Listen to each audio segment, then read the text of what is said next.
Mission Chandrayaan और सूर्ययान के बाद अब भारत समुद्रयान की तैयारियों में जुट गया है। ये मिशन भारत के लिए कई मायनों में बहुत अहम है। इससे न सिर्फ समुद्र की गहराई में छिपे रहस्यों से पर्दा उठेगा, बल्कि कई महत्वपूर्ण खनिज पदार्थों का पता भी लगाया जाएगा।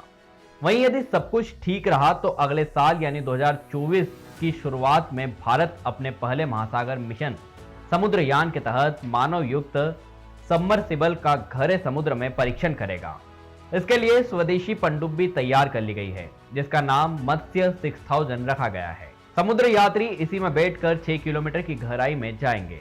तो चलिए आपको भारत के इस अहम मिशन के बारे में बताते हैं। सबसे पहले आपको यह बता दें कि केंद्र सरकार की ब्लू इकोनॉमी पहल के तहत यह मिशन जून 2021 में पृथ्वी विज्ञान मंत्रालय ने शुरू किया था। इस पर 5 साल में 4077 करोड़ रुपए खर्च होंगे और समुद्रयान इसी का हिस्सा है। आपको यह भी बता दें कि देश की जीडीपी का 4% हिस्सा इससे जुड़ा है। ये 95% व्यापार में मददगार है। इतना ही नहीं, 7517 किलोमीटर लंबी समुद्री तटरेखा से 9 राज्य 1382 द्वीप जुड़े हैं।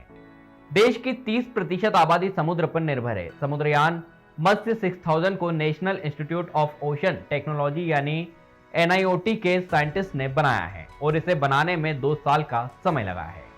हालांकि साइंटिस्ट इसका फाइनल रिव्यू कर रहे हैं। जून 2023 में अटलांटिका ओशन में टाइटन नाम की सबमर्सिबल डूबने की घटना, इस हादसे में 5 अरबपतियों की मौत हो गई थी। इसी हादसे को ध्यान में रखते हुए NIOT ने मत्स्य 6000 की डिजाइन को रिव्यू करने का फैसला किया। भारत अपने पहले महासागर मिशन समुद्रयान के तहत मानव युक्त सबमर्सिबल को अगले साल यानी 2024 की शुरुआत में गहरे समुद्र में भेजेगा। मत्स्य 6000 नाम की इस सबमर्सिबल की टेस्टिंग बंगाल की खाड़ी में की जाएगी। पहले ट्रायल में इसे समुद्र की 500 मीटर गहराई में भेजा जाएगा। वहीं 2026 तक ये 3 भारतीयों को महासागर में 6000 मीटर की गहराई में ले जाएगी। बता दें कि भारतीय सबमर्सिबल मत्स्य 6000 की कई खासियतें हैं। इस बारे में NIOT के डायरेक्टर GA रामदास ने बताया कि ये सबमर्सिबल 12 से 16 घंटे तक बिना रुके चल सकती है। इसमें 96 घंटे तक ऑक्सीजन सप्लाई रहेगी। ये 2.1 मीटर व्यास वाली गोलाकार सबमर्सिबल है, जिसमें 3 लोग आराम से बैठ सकते हैं। ये सबसे कठोर धातु 80 mm के टाइटेनियम एलॉय से बनी है। इतना ही नहीं, ये 6000 मीटर की गहराई पर समुद्र तल के दबाव से 600 गुना ज्यादा प्रेशर झेल सकती है। इसमें 12 कैमरे लगे हैं। साथ ही इसमें समुद्र तल से उठने वाली भूकंपीय तरंगों को पकड़ने की क्षमता भी है। आपको बता दें कि भारत दुनिया का 6वां देश बन गया है जिसने मानव सबमर्सिबल बनाई है। इसके पहले अमेरिका, रूस, जापान, फ्रांस और चीन ने मानव युक्त सबमर्सिबल बना चुके हैं। वहीं भारत सरकार इस मिशन के जरिए समुद्र तल से मोबाइल, लैपटॉप जैसी इलेक्ट्रॉनिक डिवाइस बनाने के लिए कोबाल्ट, निकल और सल्फाइड जैसी धातुएं और खनिज निकालने का प्रयास कर रही है। आपको बता दें कि अब तक चीन की सबमर्सिबल फेंडोज 11000 मीटर की गहराई में गोता लगा चुकी है। इसने 2021 में यह काम किया था। वहीं भारत सरकार इस मिशन के जरिए समुद्र तल से कई कीमती धातुओं की खोज करने के साथ ही भूकंप के बारे में भी सुराग जुटाएगी। दरअसल ग्लोबल वार्मिंग से लड़ने के लिए ई वाहनों और उनके लिए बैटरियों की मांग बढ़ रही है।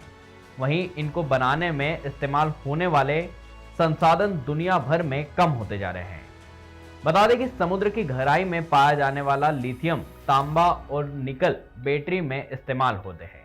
वहीं इलेक्ट्रिक कारों के लिए जरूरी कोबाल्ट, स्टील इंडस्ट्री के लिए जरूरी मैग्नीज भी समुद्र की गहराई में उपलब्ध है। अनुमानों के मुताबिक 3 साल में दुनिया को 2 गुना लिथियम और 70% ज्यादा कोबाल्ट की जरूरत होगी।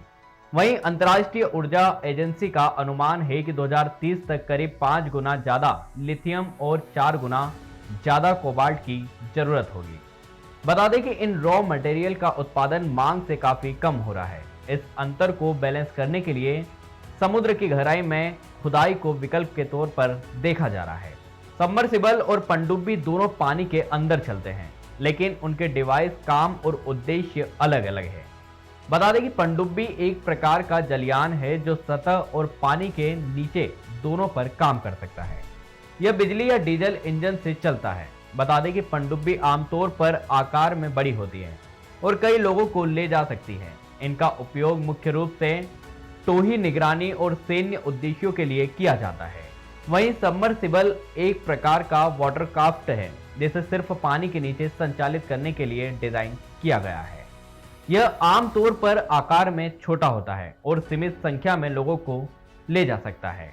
बता दें कि सबमर्सिबल का उपयोग आमतौर पर रिसर्च के लिए किया जाता है। सबमर्सिबल को पानी के अंदर जाने के लिए जहाज या प्लेटफॉर्म की जरूरत होती है। ये बात सबमर्सिबल को पनडुब्बी से अलग करती है।